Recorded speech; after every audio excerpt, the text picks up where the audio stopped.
thing. We've got to have some concrete things that this is what we're doing and this is what we're winning on. This is where we're going. And I think a video of some of that stuff, the house that we built, get Mike Ravan to put We're together gonna get something. you That's a what I'm video, saying. yeah. And that's what I'm saying. I think that's gonna be a That's our next selling thing, point. Jamie, is get that video. That's a selling point. And if you want to say it that way, to people buying into this. We can communicate what you're doing. I don't think anybody in here minds doing that one bit and using that influence. But we need that tool to get it over the top. What keeps coming back, and I've said this 17 years ago, maybe to you, I know to Art McLean when I went to his first Bible study, he had this vision of unifying. I still believe this. Unity is a result. It's not a pursuit. We're already one. And I think the one thing that proves that is when you, what you just said, when you cast a vision and you say this is what it's going to do, people will support it. Last time I remember there was the biggest unifying thing, you tell me if I'm wrong, Alexis, but I was on the Collegiate Advisory Committee for the Billy Graham Crusade in 1986 as a college student. That was the last time I saw statewide, cross-denominational lines, people come together. What was the purpose? The Great Commission, the Great Commandment. It was, am I wrong? Has there been anything as big as the Billy Graham Crusade in South Carolina where people came together for one purpose? I don't think so for the state. In terms of an event now, that's an event. But the reason they came together was because the vision was what Bobby just said, the Great Commission, really. Does that make sense? So when you cast the vision that this is what we're going to do, people, unity is a result. Does that make sense? Mm-hmm. It's not the pursuit. The pursuit is, what are we doing? What's our mission? You know, and when that gets communicated and we see the results through a house being built and a bill being passed, whoo, $50? That's nothing. You know, and I get a bunch of people, keep casting the vision, keep sharing. I got to preach this to myself. I need to this is good, Scott. You need to do it yourself. And I will. I've gotten, this has encouraged me. That unity result, even, no, you're right. People want to help. They don't know what to do. I agree. Give them a ministry, communicate your vision. Here's what I want to do. And all that's going to take time and commitment. But people and money and resources, all that will follow the vision, the commitment. The unity will be a result. People love to get a newsletter and email about what has happened, what their $50 has done. Yeah. You know, an update every now and then. Hey guys, we're working hard on this. We got pursuit. Hey, we We're got gonna knocked get down here. newsletters on that app all the Well, that's what time. I'm Yeah, saying. that's perfect. Yeah, That's but great. that's what I'm saying. You know, it just has to continue to build like that.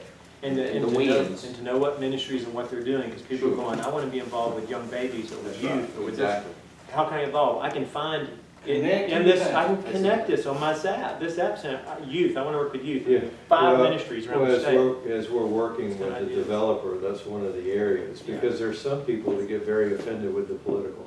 You know, so if we become a political activist organization, people are gonna shut us down quickly. I see. But when you go in as your profile and you're signing up, then do you want the political information, or what is your passion? Is it sex trafficking? Is it the unborn? And really, and then you start limiting the information they get, so you don't inundate everyone with that. So, and you can change your profile as well, because that may change. You two guys have been quiet. Talk to me. What do you say? I was just sitting here listening. I spent about 45 minutes, I'm sorry I'm losing my voice today, reading all this last night. I think it's very aggressive. I think the idea is great. And I can't speak for all the other nonprofits, but right now, and I'm looking at it from a development standpoint, not from his standpoint, because he works with the same ministry, but he works in a different area with a different function. And my job is to raise money. I'm a member of the South Spartanburg Lions Club. And they at times have me raising money for different things and asking for new members. My main job every day is asking donors for money. And so it's very difficult to throw something else in the mix to start saying, well, wait a minute, Trust me, I let me know. take this hat off, let me put, and I'm a trustee in church, so I'm, you know, trying to raise money for, encourage other members to support what's going on there. So it's kind of hard to, you know, decide which hat to wear. But the unity part of it and the concept of all of that, I think you're spot on. Probably, and Bobby McDonald left the room, which might be a good thing, but we've had a big upheaval at Miracle Hill. I don't mean that in the wrong way, but basically, this ministry started in 1937, and for years, it was run by the same man, the same people. You had one guy that was kind of the face of the ministry. Well, he retired about a year and a half ago or so, and we have a new CEO. And this past April, we also got a new vice president of marketing. And as a result, everything that we had done up to that point, all of a sudden, has changed.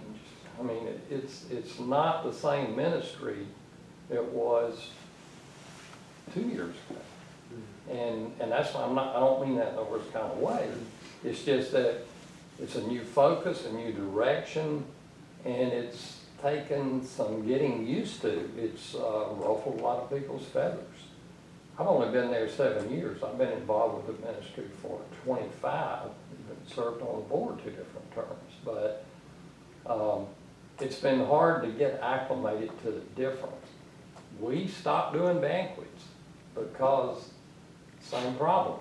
Same people come to our banquet, go to Alexa's and everybody else's. We tried doing a different fundraiser this year, but we ran out of time. So as a result, we in Spartanburg and Gaffney, we didn't do a fundraiser this year like we normally do.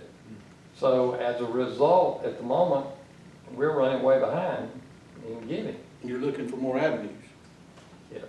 And so we're obviously looking for more donors, more avenues. One of the things that our CEO at our last marketing meeting did, we have about 15 people in our marketing department.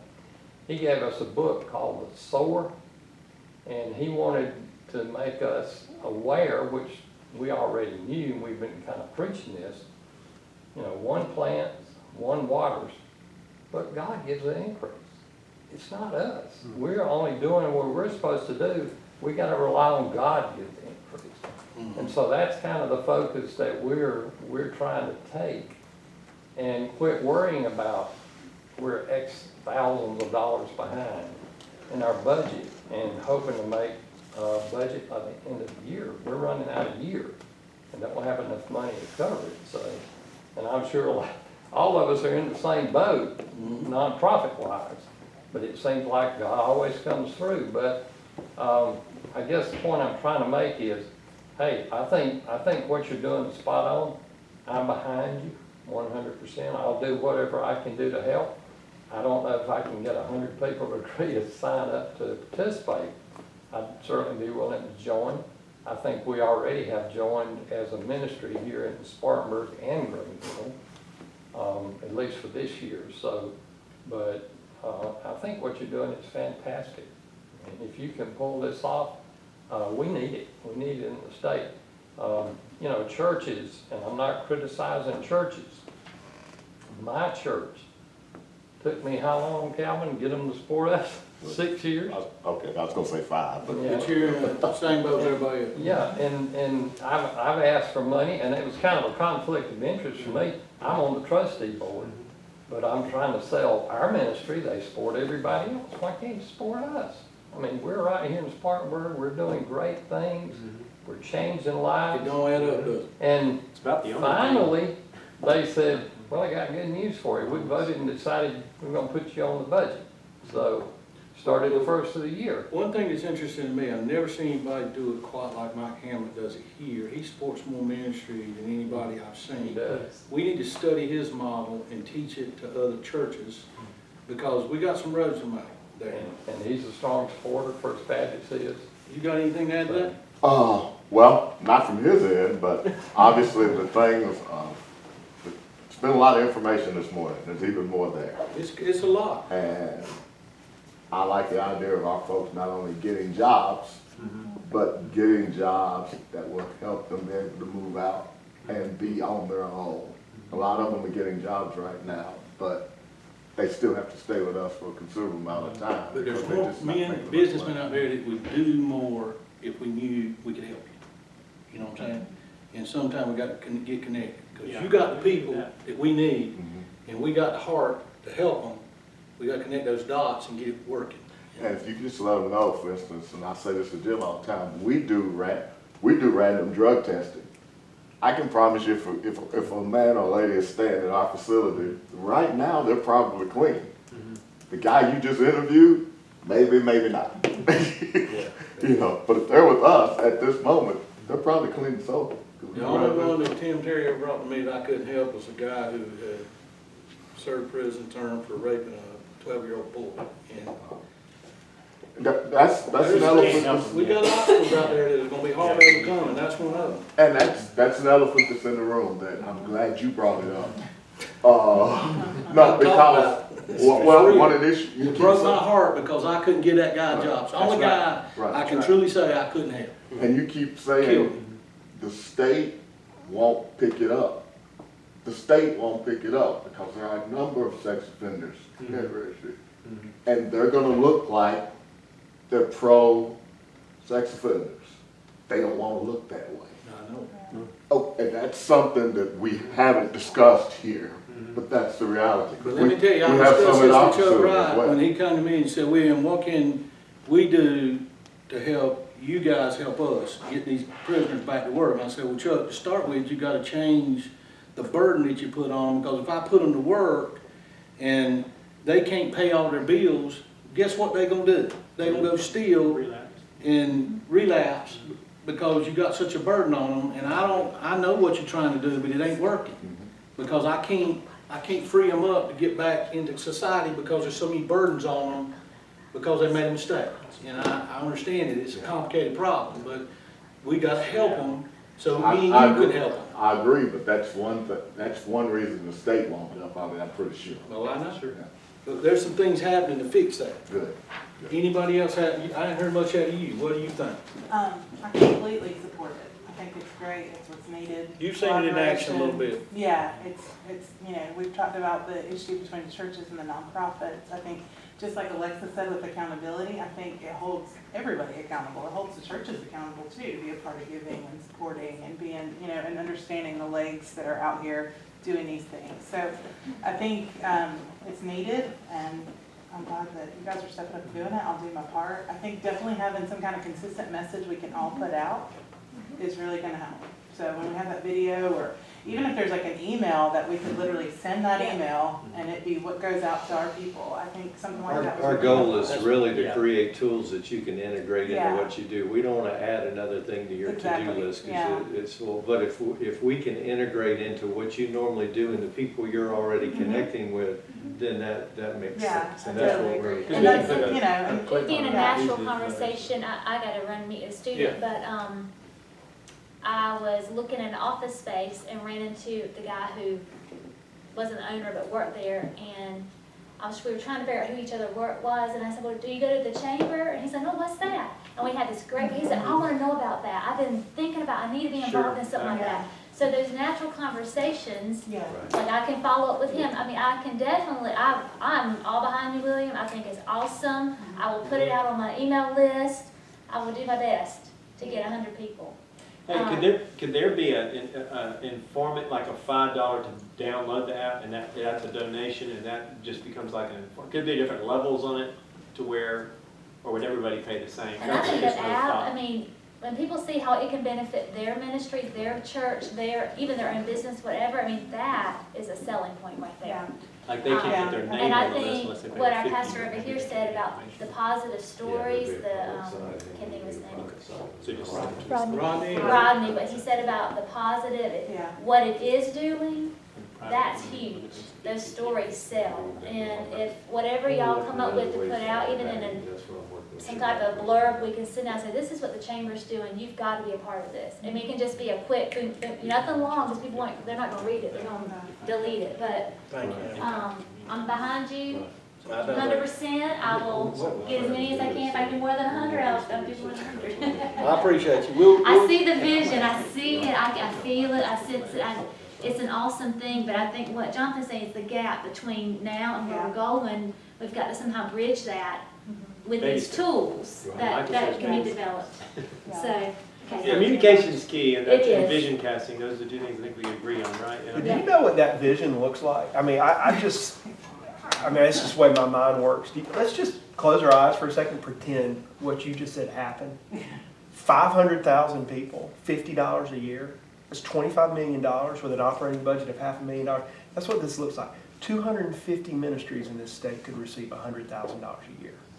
500 ministries could receive, and let's say you're half wrong. I wouldn't have to paint any more houses. I'm just saying, what could happen to a state if that's what you've got to get people to begin to see. And I was Just got thinking, yourself put in charge of something. no, but I was thinking people, we can like it or dislike it or agree or disagree, but people like to give to causes and they like to give to short-term, tangible things. Yes, they do. I think it might be worth, and it may be too late to try to do this, but if the chamber could identify an X for 2017, that as the business community, they have identified this need with this ministry, and the goal for every membership in 2017 is, and you put that thing in front of the people and say, this is what we're trying to do.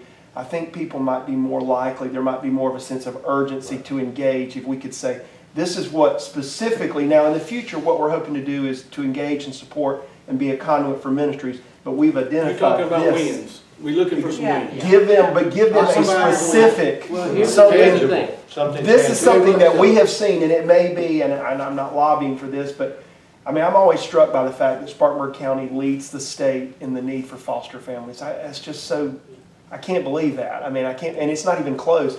So if they were to identify, we're going to do this to tackle that issue, I think people like to know specifically, this is what your $50 Yep. would be used for. This is why we're asking you right now, because there is something in front of us that desperately needs to be addressed. And we've identified it, and we've said 2017, with every membership, we are going to focus on that. I think that helps people. People have trouble. It's the same reason people don't buy houses that aren't furnished, because they can't imagine what it would look like.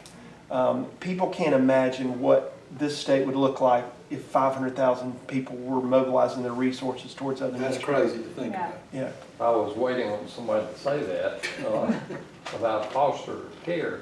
We are now the largest foster care agency in the upstate. Miracle Hill is. We've got 250, 270 foster families. And we need $1 million to bring 500 more foster families on board. So, as he mentioned, Spartanburg County has the largest number of foster children in the state. And 7 out of every 10 foster kids in the system today are being taken to other parts of the state, which Okay. means they're removed from friends and family, which really puts a burden on them. Let me answer your question another way. You don't need a dollar. What we need to do is change laws. Do you know there's a bill being passed now that foster care goes to, the church has the right to take a child and put them in a home in the state of South Carolina now, instead of going through DSS and all this other stuff, which costs thousands and thousands of dollars and a bureau. Here's what I want you to do in closing. I want you to do this. Take your pen and write down anything that's on your mind, because we're out of time, and get it to you, okay? Think about what I'm saying and help me get there. I am not going to create a burden for you to get this done. And if I got to put you in a position to raise more money, that defeats the purpose. I want it to be a system where all you got to do is promote and educate people and teach and help me create that culture of unity. Now, close your eyes a minute and think about this. This was that thing I told you a while ago. What would this state look like if we did away with the foster care program and the church took it back? What would it look like if the prison system was infiltrated with Jumpstart and we lowered that to 4% return? What would it look like if poverty became a minor issue in the state of South Carolina? What would it look like if we addressed the racial issues in our state and had black pastors and white pastors side by side working in unity? Now think about this from one perspective, from the perspective of tax dollars. The state of South Carolina will have accomplished something that no other state has ever been able to do. Our state budget would go just like this. Our tax budget would go just like this, because the Christian community took over some of the social, the feeding ministries, the things we do, and we would take some of the burden off the state, and we would fix those problems because we had the ability to do it. And the foster care program would go away in the state. DSS might go away in the state. There's no telling what it would look like. If we pulled this thing off and got the Christian Army working and got the laws changed and fixed some of these problems, it's a big what if, but it could work. If you got every church in Spartanburg County just to take one child, we wouldn't have a problem. Exactly. That's the point. Yeah. And the church could do that. And guess what? Guess what's even sicker than that? There's probably 5 people in every church that would kill to have one. But we don't have a method to get them there. And if they don't know, Yeah. and you know, if we've got 500 people, what if we, 500,000 people, what if we said, there's gonna be a group in Columbia, Charleston, and Little Spartanburg, and we're gonna have a prayer rally, and we're gonna tackle this issue, or whatever. I mean, We had what, 3,000? How many people we have in that last prayer rally we did? I think about 17. Okay, we had a large crowd of people in the prayer rally in Spartanburg, and it was awesome. We need to have those constantly going on. We need to have 50, 100,000 people in the Columbia Ball Stadium and have the biggest rally that's ever been done in prayer rally, like an old timey promise keeper. Brings back to a vision and why are we doing this, and that's what the unity there. That's what could happen. Have a vision. By the way, if you need a speaker sometime next year, talk about foster care, one of the former DSS workers now is in charge of our foster care ministry. And I spoke to her yesterday, and she'd love to come and speak to the group. Will you shoot me that contact? I'll do it. All right, we gotta go, because I know y'all got a lot to do. I've kept you longer. Do you get it? Does it make sense? And you understand what I need? I need to know why it's gonna be hard for you to do it. Because every other parachurch leader's got the same problem. How can I do this? How can I help? What would help it? What would make it easier for me to do it? And we'll figure out how to solve that problem, okay? Let's pray. Lord, we thank you for a great day. Thank you for the folks who are willing to give time to be here to help us to reason together how we can solve some problems, create some unity, and just fulfill your commandments. Thank you for a great day. I pray that you'll multiply the time of everybody in here that because of the sacrifice this morning. Thank you for loving us and blessing us. And thank you especially for Alexa Newman, whose birthday is today. Bless her. Amen. Happy birthday.